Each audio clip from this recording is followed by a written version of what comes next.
Want to increase your immersion in your D&D campaign for you and your group? Start here with these simple playable trees. What's going on, YouTube? This is the Tabletop Hobbyist, and I've made these tabletop trees to increase my group's immersion during our D&D sessions.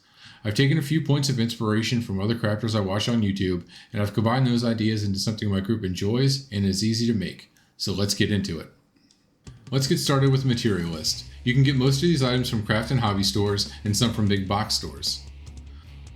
12-inch dowel rods cut down in 6 and 4-inch lengths, cardboard, XPS foam, also known as rigid insulation foam, hot glue and a hot glue gun, Mod Podge, which is an all-in-one glue sealer and finish commonly used in crafting projects, homemade flocking, mine is made with sawdust and craft paint, a utility or a hobby knife, craft paints and brushes, clear matte spray paint, black marker, a 50-50 mixture of PVA glue and water, paper towels, and a cut-up dish sponge.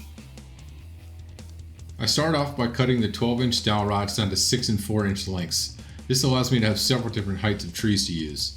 After that, I sharpen the ends of the dowel rods to prepare for putting them into the base. I wanted to make these trees more useful, so I made them with different playable areas.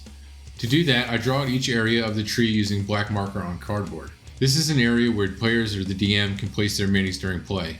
I like to make the area a decent size, so several different minis can be placed and moved around if needed.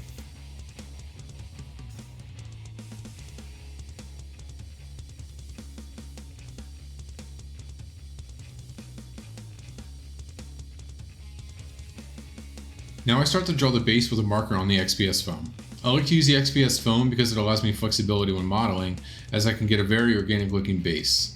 When making your bases, think about what details you might want to have, as it's easier to make them now instead of backtracking later.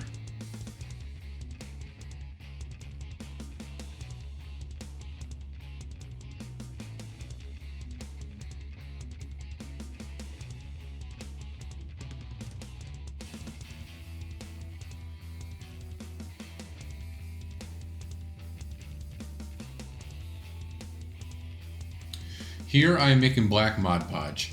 I got this method from Black Magic Craft.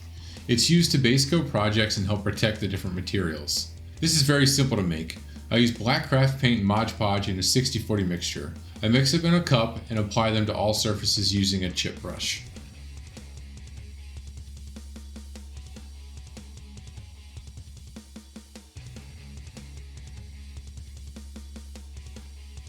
While applying the Mod Podge mixture, I take small strips of paper towel and wrap them around the dowel rods to give them a bark-like texture.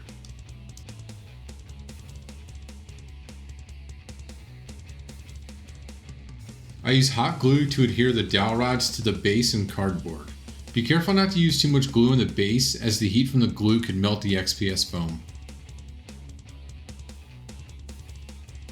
After finishing the assembly on the trees, I use the Mod Podge mixture to prime the remaining parts of the trees.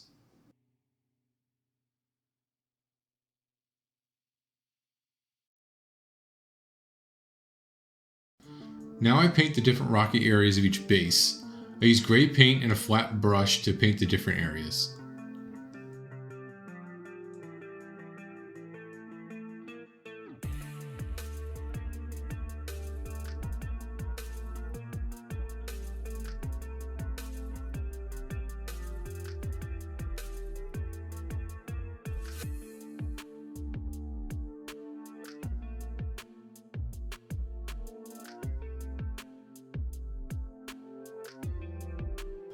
I like to finish the edge of the tree leaves with hot glue. The hot glue gives the edges a finished look, as well as protects them.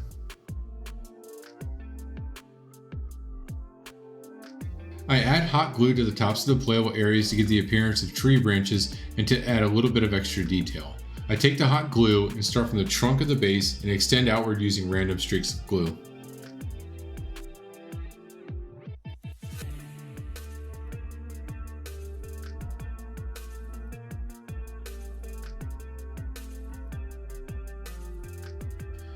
I paint the grass areas of each base using green craft paint and a flat brush. I picked a generic green color as these trees will be used often and don't need to fit a specific theme or set piece.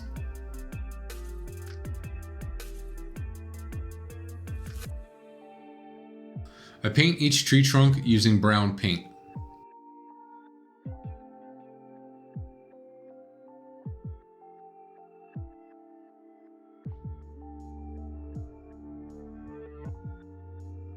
For the base color of the trees, I use the same green paint I use for the grass areas. While painting the cardboard, it seems like the paint wasn't coating as expected, so while laying a bit of paint down, I let it become tacky and then I ran my brush over the area again so it would spread out and coat evenly.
To add extra detail to the rocky sections of the bases, I take a sponge and cut it into a small circle, then dip the sponge into brick red paint and dab some paint off, similar to dry brushing.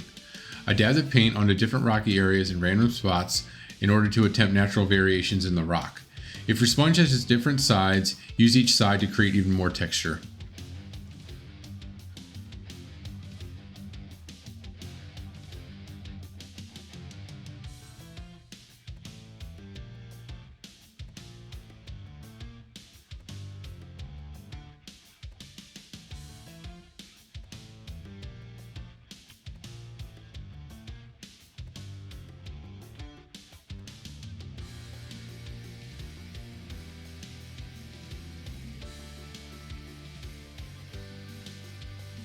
Similar to the rock detailing, I dip the cut sponge into different green paints and add detail to the tree and grass areas.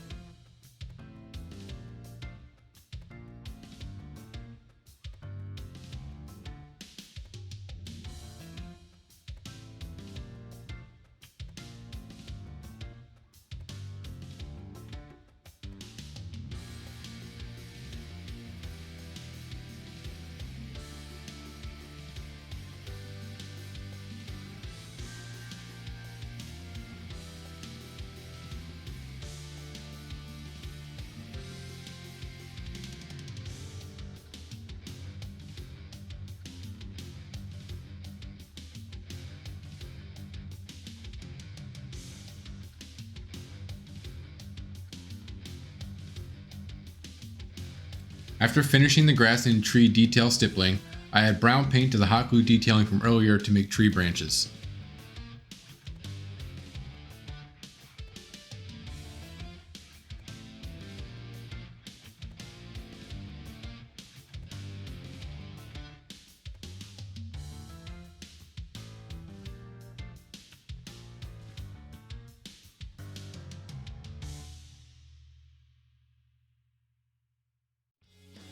I make a simple dark wash using black and brown paints thinned with water. I then take a brush and apply the wash to each area of the model. The wash will get into the small details of the trees and rock areas to add more depth to everything.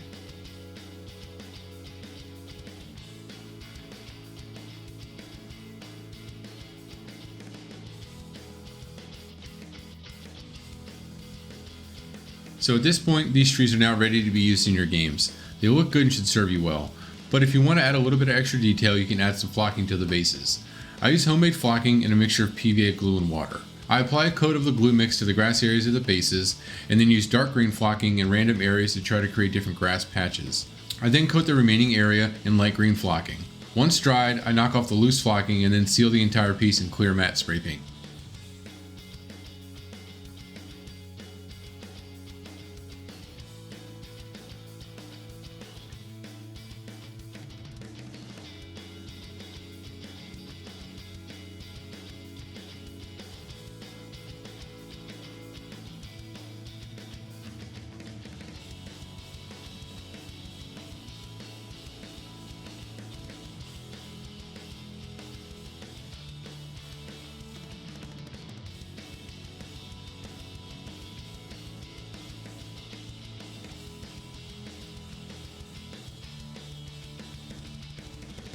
Tabletop trees are an easy way to get into the tabletop crafting hobby, as well as elevate your game for you and your D&D group. I hope you enjoy making them, and I hope it inspires you to keep crafting other terrain you might be interested in. If you enjoyed the video, please leave a comment or like the video. I would appreciate it. I'll see you in the next one.